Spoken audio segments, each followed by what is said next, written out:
Everybody thinks they're funny, right? Yes. When did you find out you were? When people started laughing at me. What is at you and with you? At you is where you are not making a profound joke, you are just making an ass out of yourself. Yeah. It's a form of comedy, slapstick. It's insane how comedians nowadays have to give statutory warning before a paid show. Why are you paying to get offended? Yeah, That's true. one thing I've never understood. You know, you don't never know what's going to offend the other person. As a comedian, where does one draw that line? Because it's like literally curbing your expression, right? It's one of the most important questions right now, especially in terms of comedy. Cancel culture is extremely necessary, I'm sorry. And I feel like roasting is becoming a very popular aspect of the Indian comedy scene, where you take jabs at each other. AIB did a phenomenal job and we saw how India reacted to it. I'm sorry. Yeah. India was, I think they weren't ready at that point of No, we were ready. We just wanted to get offended. In my content, I make fun of everyone. And I make fun of myself the most. And what the funny part is, people get offended when I make fun of myself.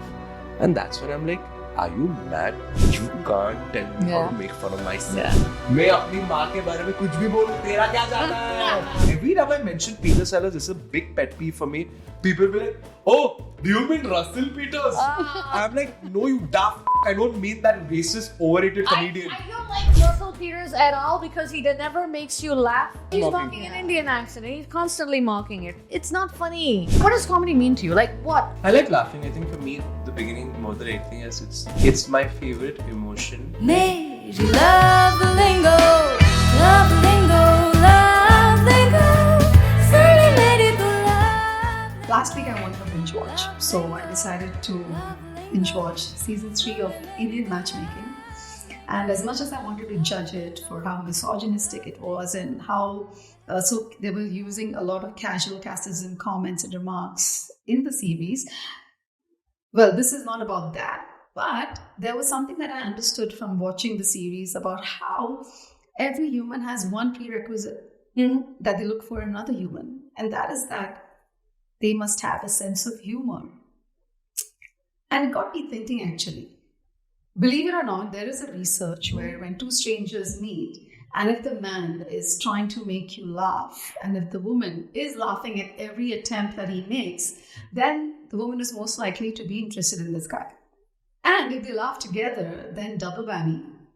There is a potential romantic connection going on. So really, sense of humor is so important. And that's what we're looking for in everybody we want to be in a relationship with or get married. So for me, understanding sense of humor is very important. I know what you said. Okay, let's wait a second. A man and a woman, if a woman laughs at his jokes, she's gonna... It's most likely that she is okay by taking it to a positive space with the man. So they laugh in bed as well. Is that what you're trying to say? Eventually. The intent is that. That's what matters to them. So for me, sense of humor is not how a person makes a joke, but it's how you can take a joke upon yourself, right? Because I think people sometimes get lost. Oh, he wasn't funny. But hey, think about this. He or she wasn't funny. Think about this. Were you funny enough to understand the joke, or did you have that kind of humor in you to grasp it? That's why I think it's important to laugh. Hi, this is Arsala Qureshi, and today on Love Lingo, the topic is Hasna, Zaroori hai.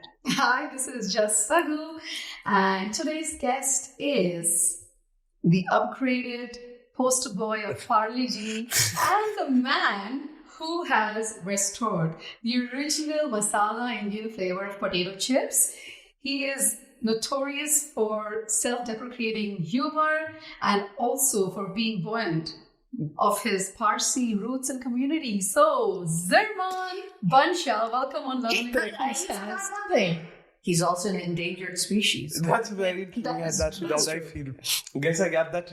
We studied about the Black Book in school, where it's written all the animals' names. So a lot of times my friends would tell me कि पारसी लोगों का भी नाम लिखा होगा वहाँ. उसमें भी लिखा या टाइगर के नीचे पारसी आता है. तो सही है. या ऊपर now. Wow. Yeah. Okay. And I remember very early on, I was seeing you came on my profile as also when I saw a video that you must have posted a year back or a couple of months back. is a Bollywood gig, like a Bollywood thing of a boy and a girl, and like you've woken up from your sleep and then she that stayed with me, and I watched that like 3-4 times. I was like, yeah, this is, and I enjoyed That it. was the first reel that I'd ever done with this dude, and it went international. Is he Jagjit? Yeah, Jagjot. Now, Jags. Now Jags is somebody I really, and very early on, I said this guy is also hilarious, and then I see both of you, and I'm like, yeah. But वो Jags थोड़ा उसका observation humor बहुत सही है. बहुत सही है यार, बहुत nuanced भी है. बहुत nuanced है, बहुत. And now he's dating a theatre actress. So the same one who's playing the role. Yeah.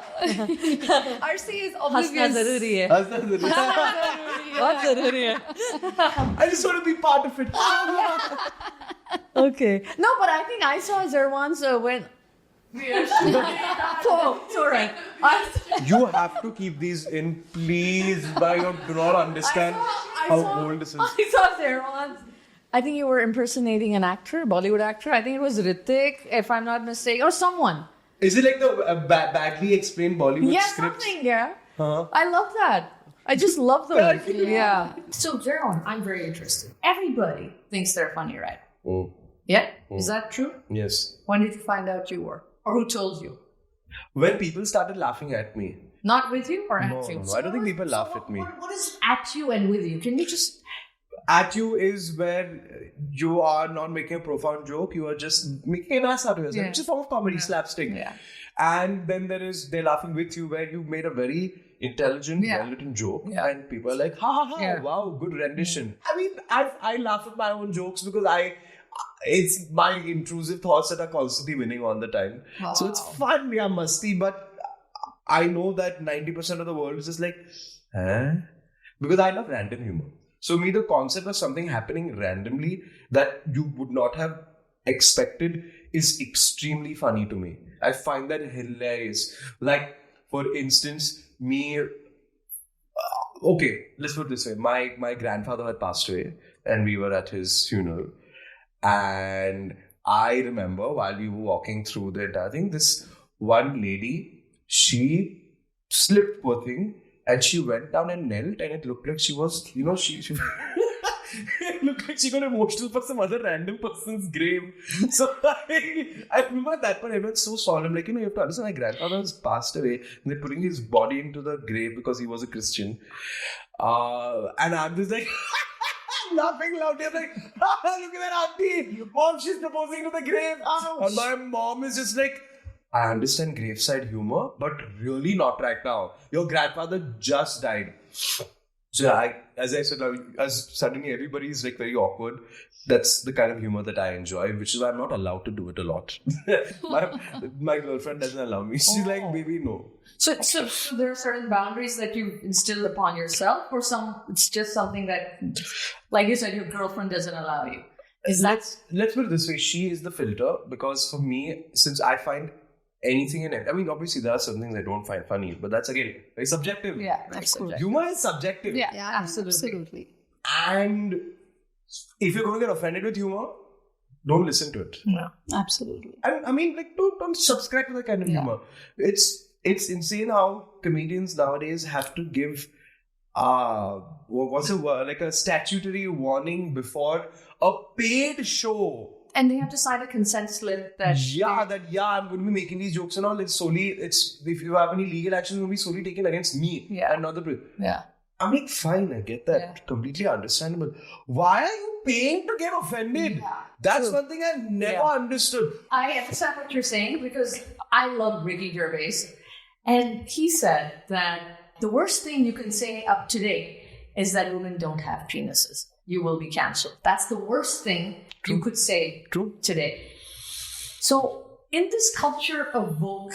So exactly. Yeah. Sorry, I cut your thought. No, go ahead. No, that's not good. No, you gotta epiphany, moment. No, I thought like just what you were saying is also one other thing is that like people are being called out and cancelled for things they've said 10 years back.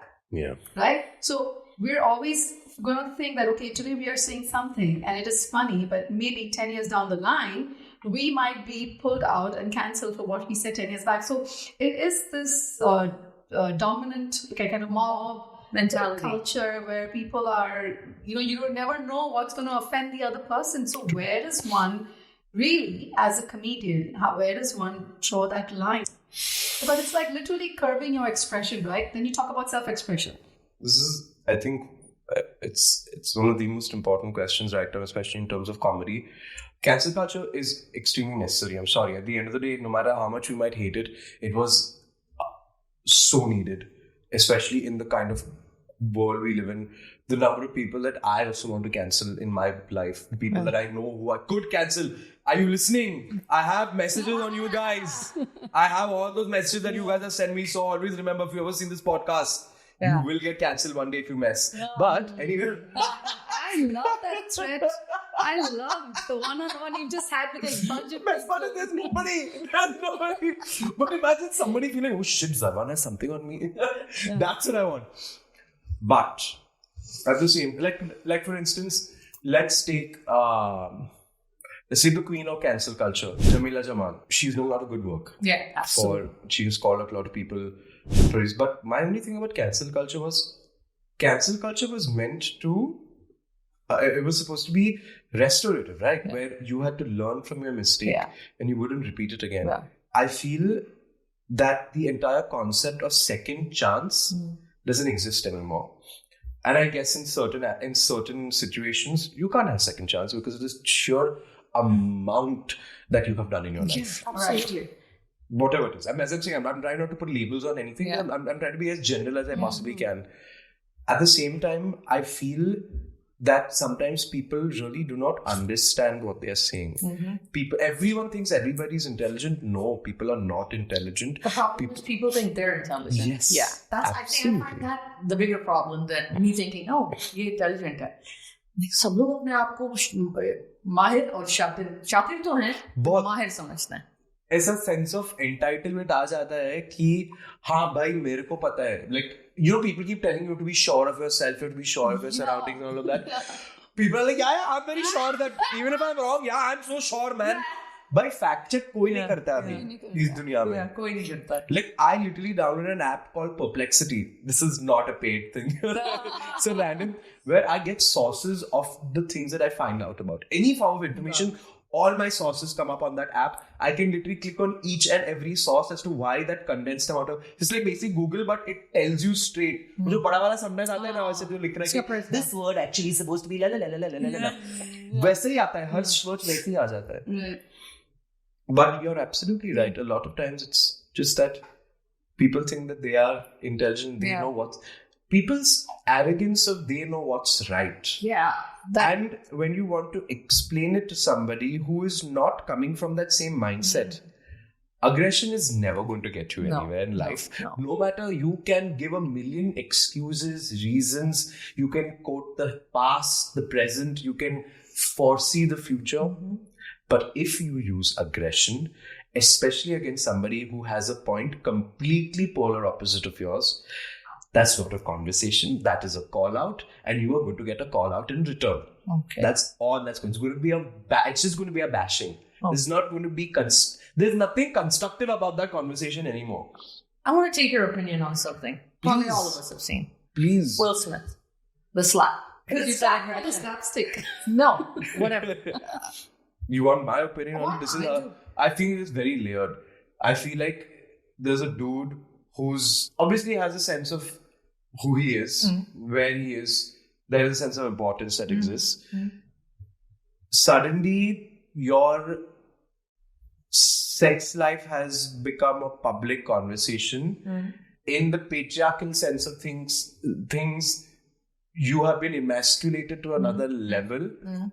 She is being given that pedestal. She's being completely slandered online, but at the same time being given a pedestal by all his people around him, because obviously woke. Yeah. So, and please understand that I feel like wokeness gets a very bad rap. Yeah. Because extremists are the loudest people on this planet. Absolutely. So from wherever an argument comes, it's always the extremists that are screaming at the top of their lungs, which is why that's not a real opinion. Yeah. Most of our opinions are very mixed. They're grey opinions. All of us in this room have grey opinions.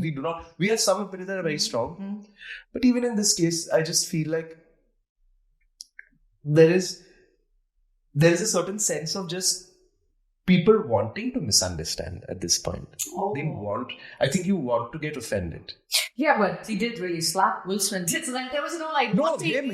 I'm saying him getting offended. Yeah. So him getting offended was like this. I think it was almost as if a build up in his head where that is a moment of insanity. Yeah, that was a mental health issue that you saw right there. Where a person. Right there. Hey, Hollywood is ruled by Jewish white men. Right? Yes, not true. by, Yes, let's say. yeah, true. So he went upon that stage and he slapped him because he said, "Hey, it's my brother, it's my hood." Do you think that was playing on his mind? Because for me, when I see it, I said, "This guy just did it because it was someone who thought he could get away with." You're right. That's what I. He's like a friend. You know that one friend who you can constantly abuse and swear at, Yeah. because you think that you can get away with it. And is that one friend in the group? And yeah, that's my point. That's where wokeism comes in. That's where, to a certain degree, it's like you can't get away with that. And I'll tell you something. So I was at a party, and there was a gentleman there was some sexist jokes going on, and there were a slew of people there, and I noticed exactly who laughed, who didn't laugh, who took offense, and people who rolled their eyes. So as the culture right now is, we are noticing things people laugh at because that says more about you than about the joke. So do you think the people, to what people laugh at kind of defines them to a certain degree? What I find funny will define me in a... I actually would say absolutely not because, okay, let's put it this way. I laugh at the darkest parts of my life. I laugh at, okay, let's put it this way. I'm going to give you a situation. I tried to kill myself a long time ago. As I said, this is just, please, there's no need to get into that. But I love making jokes on it. I love it. I love jokes on suicide. They make me laugh so hard. Yeah, exactly. And then the thing is about, I was going to jump in front of a train and I'm just like, how cliched. Like, imagine, we jumped in front of a train. Like, I'm like every other person that you've read in the Times of India, like one more guy. And that I was like, now imagine like a Baba killing himself. They just be like, as you said, endangered species dies. And why they kill? Now they're killing themselves also. First they anyway lower number, now they start to kill themselves. Something is wrong. Yeah. See, that's the kind of jokes that I'd like to resurrect, right, the community. Yeah, we so can. That's how you resurrected yourself. So I'll have to kill myself first and then resurrect. No. Sorry. But see, you get what I mean? You get what I mean? You get where I understand. So, maybe you just, in your head, you did. So mentally you resurrected yourself. Yeah, I like, nice. I like that. Wow. Benediction, resurrection. I like that. Nice. Okay, good. But it also comes to a point where all of us have life experiences that take away the humor from certain things. Mm. Yeah. And we have life experiences which make us cope with those experiences through humor. Now, what you are going to cope with humor and what is going to give you trauma, where you can never find it funny, each person it's so different. It's so unique. It's so vast. You will offend somebody with humor because humor is observational. Humor is all at some point making fun of something, be it a pronunciation, be it a disability, be it experience, be it somebody... Or an incapability. Absolutely. True. So, but there is something about, when we talk about getting offended, I feel like, when somebody throws a joke in a circle of friends or just in a comfortable space to even have a joke, but when somebody says a joke, and if the other person gets offended and then they turn back and say, hey, that was an offensive joke, I have a problem with that sentence because in my head, I feel you cannot call a joke offensive, but you can say, hey, I was offended by that. I found that offensive. And I found that offensive because, again, we're talking about humor and you cannot talk for the entire crowd. You got offended. So you can say, hey, that joke offended me. Instead of saying, hey, that was an offensive joke. I think there's like a thin line between the two.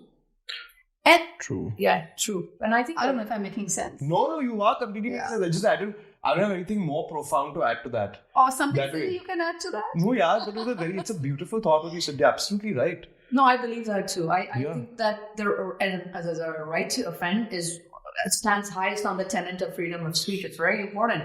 If we don't offend things, okay, Hitler. The only way at that point of time people could get back at him was to humanize him by demonizing him and by making fun of him.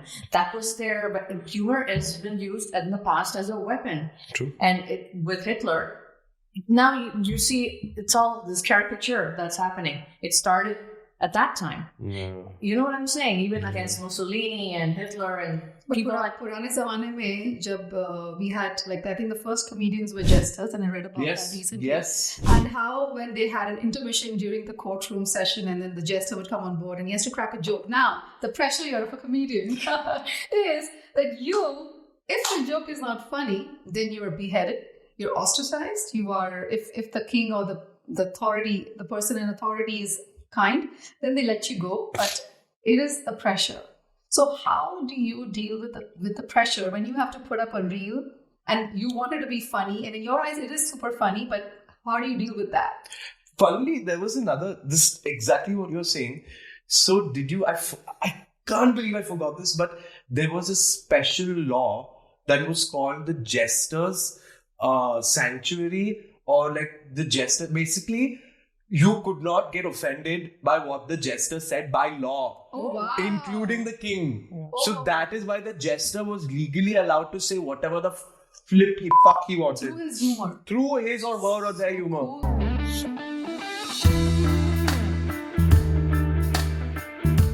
To all the beautiful people out there who get easily offended, please don't get easily offended. Laughter is an involuntary act, and sometimes we laugh at things we should not, might not, but hey, या तो हंसना जरूरी है, तो हंसो सब लोग.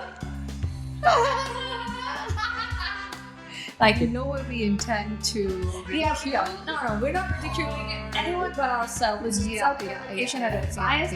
We've got Zervaan Bunshah in the house, and he's the king of self-deprecation. And the best way is to learn to laugh at yourself. So we're trying to do that. How? Like, look at him and I'll be like, hey, it's like that. Hey, like that. But that's the thing about laughter, right? If laughter was like, You're on the ball. no, tickle yourself. Tickle yourself. You don't laugh. You're scratching yourself. Okay, how do you tickle? the body would be. Okay, wait, now I'm tickling you guys. No, hey. ऐसे नहीं आती ना. दूसरे पे ही आती है. दूसरा tackle करेगा तो ये एक्सपेरिमेंट है. Experiment है. Arshana Qureshi ने experiment. Wow. Sociologist PhD. Yeah, she's defending her thesis, guys. तो इसलिए हंसी कभी कभार आ जाती है, शायद नहीं आनी चाहिए. But that's also, you can't cancel someone on. Yeah, I get what you mean. I get it. Intention. Intent. Again, Intent. It's all about it's all about that. It's the intent of content. Yeah, that's a good one. That's a really good one. Hey, t-shirt companies.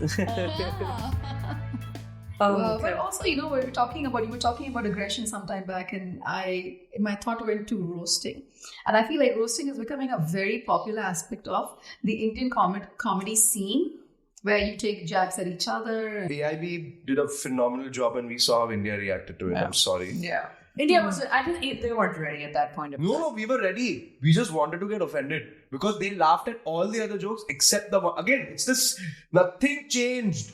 Nothing, which is why in my content, I make fun of everyone. Yeah. So everybody gets offended. And then other people are like, why are you getting offended? But you laughed at the other thing, but you're not. You're getting offended about this thing. Yeah. I'm like, I'm going to make humor where it makes fun of an all-encompassing body. Yeah. And I make fun of myself the most. And what the funny part is, people get offended when I make fun of myself. And that's when I'm like, are you mad? It's like me telling you, potty aise karo. No. You put your left bum up first, put your right bum down first, and then shit. That's how we should. Bhai, kya? Kar liye kya tum log mein? True. You can't tell me how not to. That's one thing I have complete control over. Yeah. You can't tell me how to make fun of myself. मैं अपनी माँ के बारे में कुछ भी बोलूँ, तेरा क्या जाता है? मेरी माँ है. या मैं अपनी नानी या दादी के बारे में कुछ भी बोलता हूँ. Anyway बोलता हूँ. But she's my dadi. When I was suicidal, she was horrible to me. But logo ko, why do I go around telling people that? No, I'm not going to tell you that. But if you ask me, I'll make you feel horrible about it. Wow. By mentioning my suicide, I will make you feel like shit for getting offended. Yeah. straight. Yeah. 'Cause That's it's your my story. that's my revenge. That is my revenge as a comedian. I will make you feel awkward if you call me out unnecessarily. Yeah. If you call me out, I believe that everyone needs to be called out. It's good. But call out, there has to be constructive criticism. No, tell me I want to be a Isn't better. that subjectivity? If we are looking at meta, isn't सब कुछ subjectivity रहता उसमें आ जाता है ना? है भाई एक कान से डालो जो भी अंदर है वो ऑब्जर्व कर लो दूसरे कान से वापस निकाल दो यार in life. Yeah. So yeah, roasts can work in India, but I feel unfortunately a generation has to change. But they don't get offended very easily. Yeah. I'm sorry, this is as simple as that. Simple as that. उनको बहुत offense लगता है बहुत जल्दी. You have to behave in a certain way, adhere to certain guidelines, social dictums. We are the generation of people who rebelled.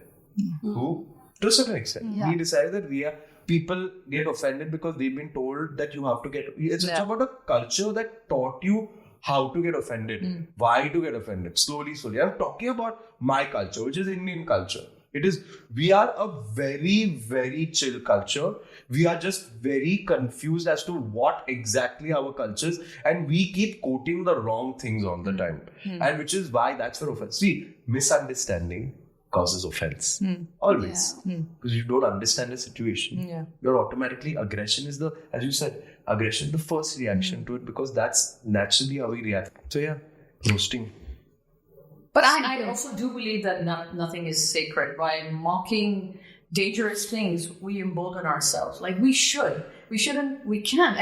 Nothing is sacrosanct or can be touched and sacred, right? I mean, think about it. The funniest stories in the world are written that people get killed by blasphemy. It's called blasphemy. But if you think about it, all the stories in those books, be it I don't want to name the books. No, I get it. I understand. I named three of them in my head while you said it. Yeah, we're there. Yes. Yeah. Yes, so yes. think about the story, man. A man is born, from his rib, they cut, and another woman is born. They're hungry, naked, flying all over the world. Then they see a tree, they say, hey, listen, something's hanging from there. The man looks at it, the woman says, hey, that's something we should probably, she plucks it, gives it to him, and they eat it, and their buddies thrown out of that paradise. Yeah. Now, is that a funny story? That's a serious damn story. This is from the Hindu Granth, actually. It's a very, very old Hindu Granth story. Yeah. That's what anyway the NCERT is going to teach us now. सब कुछ ही है. सब कुछ is from India. Anyway. हाँ, अब इसको आप दो पहलू से देख सकते हैं. या तो आप बहुत funny इसको satirize कर सकते हैं, right? Or you can take this as an offense. If I change anything about it, you can take offense at it. So I find that religious people, I'm like really scared of them. I'm really, really scared of them because they scare the hell out of me. Wherever I'm I just said something about a particular book, but I find them all offensive or all funny. So it's how I probably navigate. View it or perceive it. Yeah. I get it. I'll tell you what, religion for me was a get out of jail free card for my conscience. Yeah. Anything went wrong in my mind, anything went wrong in my life, it's your fault. It's your fault, not mine. Yeah. It's my birth's fault. Yeah. Which I found to be very, very, very lacking as a way of learning as a human being. Because I wouldn't be. She checked it out. Like this blood coming out of her ear right now because I scream. I'm surrounded by a lot of people who are very devoutly religious. Be it whichever and in fact all faiths. I have a devout. I'll even name them for you. I have a devoutly religious Muslim. I have a devoutly religious Hindu. I have a Christian. I have a Parsi. I know a devoutly religious Jew. I know a devoutly religious Sikh. I have a devoutly religious Jain. I know a devoutly religious Buddhist. So I literally, I know Atheists, do you know about devoutly religious atheists? Atheists as well. Yeah, they devoutly hate God. Yeah, devoutly. Yeah. But at the same time, everything is so personal and internalized. Na? Your faith is your own. Yeah. And what offends you is the fact that when somebody says something against your faith, a part of you believes it. Yeah. And when you believe it, that's when that contradiction in your head starts. In the stand-up comedy arena here in India, who do you think at this point in time stands out? Abhishek Upamanyu. Abhishek Upamanyu. Oh, love him. Delhi based. Love. The man makes all of his own lists. He lists. Oh, wow. But he's made an entire set on how he's like, तुम लोग हंसते नहीं हो मेरे ऊपर क्योंकि मेरे jokes funny है क्योंकि मैं ऐसे बात करता हूँ. Insane the way he did. You've seen that entire special. I loved it. And I can't get cancelled about it because I'm literally just imitating him. Yeah. He made the Just joke. mimic it. He made the joke, yeah. There's other guy who I really like called Akash Mehta.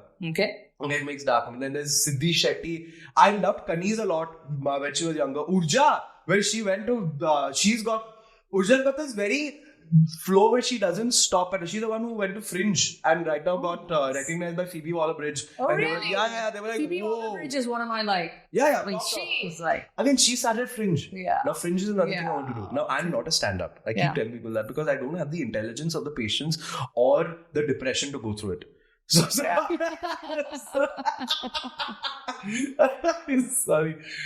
It's a very difficult job and to be labeled. I'd rather be labeled a performer. I want to go on stage, sing, dance, also make jokes. yeah. But not just. More like a Bo Burnham. Yeah, because that's kind of a straight-laced kind of a place you get Extreme boxed. Hard. total. What about internationally? Any stand-up comedian? Internationally, stand-up comedians for me, one of my personal favorites was always Robin Williams. Yeah. I mean, for me, just going at that because I had that same kind of vibe, same kind of energy, constantly having to perform. And when I'm not performing, I'm very quiet and shant and like just silent to myself because you're feeling tired, but you're still feeling buzzed. And then I know that after he'd perform a show, he'd do that for like 2 hours and then he'd want to rage the entire night. It's exactly how I feel. Like because it's just that adrenaline pump of being on stage and getting the attention seeker at the end of the day. So channelize attention seeking. So, what do you like from Bollywood? We've spoken about Indian stand-up comedians. We've spoken about what you like from the West. Bollywood ke baat sir. It's a very controversial name to take. But yeah, Govinda. Bada hoge Govinda banna tha. Now, only the actor, as in the acting of the actor, not whatever. Okay, this has to be taken off. But I really enjoyed Paresh Rawal a lot because of the versatility in his acting. I used to like, funnily enough, I even enjoyed Amitabh Bachchan's humor. Me too. Thank you. I love Amitabh Bachchan's sense of humor. It was so good. It was so straight-faced. Yes. It was so damn straight-faced. He was the complete package of everything. When he was angry, he was straight-faced. Yes. There was something about that. He has this sarcasm going in his humor. It is nice. Thank you. And sarcasm is hard, huh?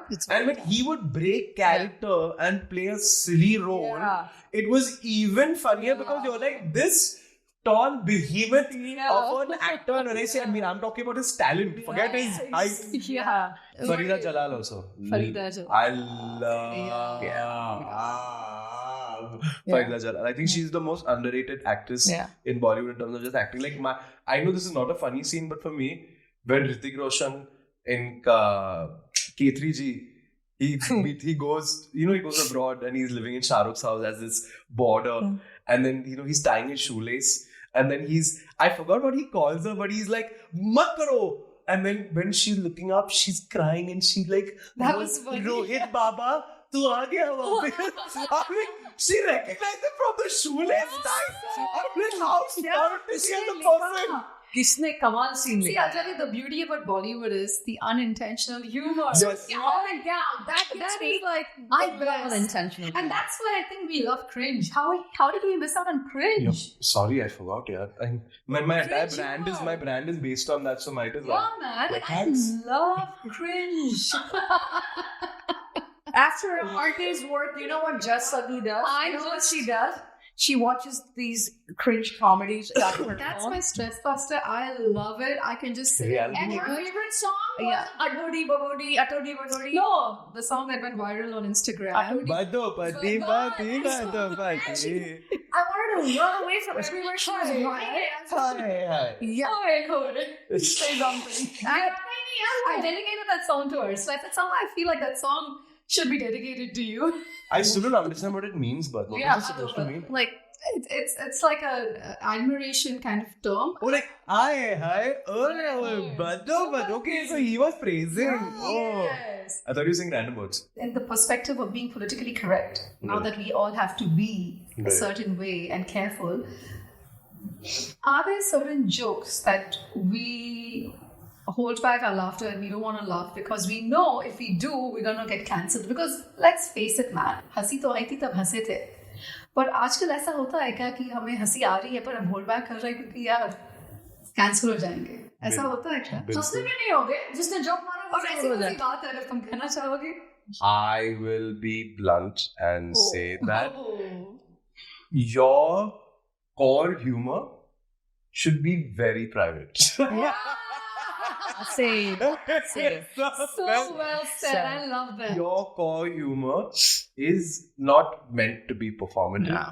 Your core humor is much like faith, much like religion, should be kept to yourself if you don't want to get into trouble. Yeah. Again, intent is also a very important aspect of humor. Yeah. How is it being done? Yeah. Like, for instance, Chappelle, for all his great things and all, he was bitter and he was angry and he was pissed and it came off as malicious. He got cancelled, right? He got cancelled for the right reason. If you're being malicious, I will be honest and say, he was on a power trip. and he will condemn a protected minority. Yeah. But will not tolerate humor about his protected minority. Yeah. That I have an issue with. You cannot draw boundaries when you don't want to follow them. Yeah. Do not draw boundaries when you aren't following them. Stop. You're right. Hypocrisy. Yes. Comedians are big hypocrites, by the way. They get offended very bloody fast. They cannot take a joke on themselves or anything that they find sacrosanct. But God forbid if anybody gets offended if, they may not, I was just being funny. Yeah. That's something I can't stand. That's something I hate. I can't stand. Because as someone who says the joke, you know what your intent was. You know if it was to hurt, where it hit. And as the person who's getting offended, okay, I understand that they might misconstrue an honest joke for something very personal. But then I think very rarely does that happen where you know it's not intended for you. Probably it was intended at you. So whenever I get trolled, whenever I get hate, firstly, I'm a dude. So for me, it's going to be very easy. It's not going to be as fucked up as the way women get trolled. It's a fact. Or from people from the LGBTQI community, they get trolled like it's insane how badly they get trolled in real life. Also, the problem is that, again, the people who are extremely vocal are a little aggressive, which is why the conversation is not moving as forward as you wanted it. I mean it in the nicest way. And the aggression comes from obviously trauma. It doesn't come. This is just a very bitter situation that is going on right now. It's just thousands of years of bitterness that is now finally being able to come out. I understand that there are flaws in any movement that exists. The Human Project is a flawed project. The Human Project is a flawed project. So I agree with you. Let's go ahead. Offense is also very subjective. Is it? Right? As humor. Yeah, that's what I said, right? When you say it's an offensive joke, you rather say that I was offended by it because it's subjective. Absolutely. Exactly. Yeah. I'm basically just quoting her. She'll say the intelligent thing and then I'm just repeating it. How does comedy mean to you? Like what happened in your life that you said, okay, this is something that I like laughing. I think for me, the beginning, more than anything else, it's my favorite emotion in terms of I like the hormones that are distributed in my body. The hormones are like oxytocin and serotonin. And, it's just, I like laughing. I like the feel. I do not enjoy sadness. The problem with me is I feel emotions hyper intensely. All of them. It's just the way I am. The way I was born. That's what my therapist is telling me. Yeah, I get you. Yeah. But I also had to learn to balance those emotions. Because with comedy is one thing that I just like to completely escape into. Yeah. I don't, for me personally, internally, deep down, there is nothing sacrosanct when it comes to humor. Yeah. Genuinely. Right. It shouldn't be. But I'm never going to let people know what I find sacrosanct, what I don't. So I'm personally very honest, I love haters. I love them. I love people who are vitriolic because they give engagement. Oh, yes. That's true. I swear to God, I'm not kidding. But what does love mean to you? Love is being able to be comfortable enough to be your true self, be it anger, rage, whatever. Love, or at least if you mean how do I feel love? I feel love in a sense where at the end of a hard day, I want to go to love. After a stressful thing, I want to go to love. Now, what is love? Love could be food. Love could be a relationship. Love could be a conversation. Love could be a cartoon. Love could be literally playing with the neighborhood dog or cat. what are the pressures that you have upon yourself? And also, do you think people expect a comedian to walk into the room funnily and start telling jokes? Because is that what it's expected of you? So the thing is, for me now, I'm an extremely hyperactive individual. Yeah. I like how I'm purposely saying this in a very calm way. Yeah, I love I'm the an dichotomy. I love the changeover. I love it. The oxymoron behind this. Yeah. I'm a very hyperactive individual, and at times in social settings, I don't want to be the center of attention. I've been able to channelize my attention seeking to a point where it's purely for work or purely for whatever we are doing. Yeah. This is a form of attention seeking where I'm just going to be like, yes, hello, friends and family and everybody else. But when it comes to that, I like sitting, I like listening, I like observing. So me, at the end of the day, it's also about me. Material. Yeah, Everything. but material for anything in life. Anything in life. Like, Just for genuinely- life. Just for just life. for life, just learning. I like sitting and listening, which people will be like, oh, you listen? Wow. Like, I do, yeah. Yeah. I really enjoy. You ought to let me. Yeah. I'm not allowed to be quiet. I'm not allowed to be shant. There is a problem, there is an issue. Yeah. got You it. shant क्यों है? कुछ Why पता quiet? ये हो मुझे- गया क्या? ये चीज थोड़ा सा थोड़ा- है ना I'm like, अबे चलना चुप बैठ बे. Sorry, can't use No, this. of course we will. Don't worry about it. But that's My parents would be like, there's no need to swear or curse, Zervaan. But yeah, sorry. yeah. No, I say this because I loved a comedian, Bill Murray. So we were at the Venice Film Festival. We were screening a film, and I happened to see him.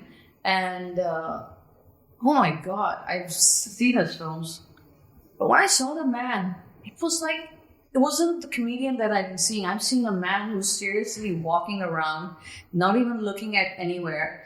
And there was no way I could say hi to him. I wanted to, but there was an exterior facade that he surrounded himself by, his protection blanket or whatever it was. So I found, when I saw Bill Murray at Venice, I said, okay, he's a funny guy. Why was he like that? And then I understood that's his probably real personality, just being himself at that moment. And he doesn't have to be funny even when he's not acting or entertaining. He just has to be himself. Every time I mention Peter Sellers, it's a big pet peeve for me. People will be like, oh, do you mean Russell Peters? I'm like, no, you daft. I don't mean that racist, overrated comedian. I don't like Russell Peters at all because he never makes you laugh. No. With him, he's No. mocking. Yeah. He's mocking. Yeah. Mocking. And I've been to a show and I said, oh my God, this is You what can't only mock, man. There's more to humor than just He's mocking. an Indian accent. He's constantly mocking it. It's not funny. It never was, really. But for us, I don't lie. Somebody gonna get a hurt real bad. Nothing's coming. I thought Peter Sellers was Indian. Do you know that? Yes. Yes. You know why? You thought he was too? He is Indian. Peter Sellers is Sorry, Russell Peters. Yeah. But Peter Sellers, I'll tell you why people thought he's Indian, because there's this one song called Goodness Gracious Me. Yeah, So this woman goes, oh doctor, I'm in trouble. And then he goes, well, goodness gracious me. So he puts on that very, my initial diagnosis rules out measles and thrombosis. No. And he goes and he puts that very hard Indian accent on. So people thought, oh, he must be Indian. Yeah. Accent aa raha hai usko. Yeah. Can you share a book that has stayed with you over the years, a book from your childhood that has shaped your perspective, something that you would like to talk about and share with us on Love Lingo, the podcast? For sure. I brought it with me. And the funny part is I knew that it's called The Sorrows of Satan by Marie Corelli. Marie Corelli is her pseudonym. It's not actual name. Her name was Mary McKay. If I'm not mistaken. She mid to late 1800 writer in the 1800s. The reason why she had to write as a pseudonym was because women were not allowed to write at the time, and female authors were not that popular because of it. Because in this book, she actually humanizes Lucifer. So this is what the book looks like, The Sorrows of Satan, and this is going to go into our libraries. We have a foundation which is called Evolve, Every Voice on Love. And through our foundation, we want to leave a positive impact on underprivileged children. Thank you, Zervaan Bunshah, for coming to Love Lingo Studios and doing an amazing, incredible episode with us. And I feel like now I'm thinking of it, I think there are more laughs than spoken words on this episode, which I'm absolutely fine with. And I love your energy. Thank you so And much. I really think you have a future as a stand-up comedian. Really do. Perform. Yeah, as an actor. Yeah, I love it. Yes. Thank you so much. Yeah. Absolutely. Yeah. You have a great personality. Thank you. अच्छा catch बंद कर लो. Don't forget to like us and follow us on Spotify, Apple, and wherever you listen to your audio stream from. Also, thank you for watching another episode of Love Lingo. Hum hai rahi pyar ke. इससे क्या हम है राही प्यार के ढूंढ रहनुमा पल में जी के देख ले तू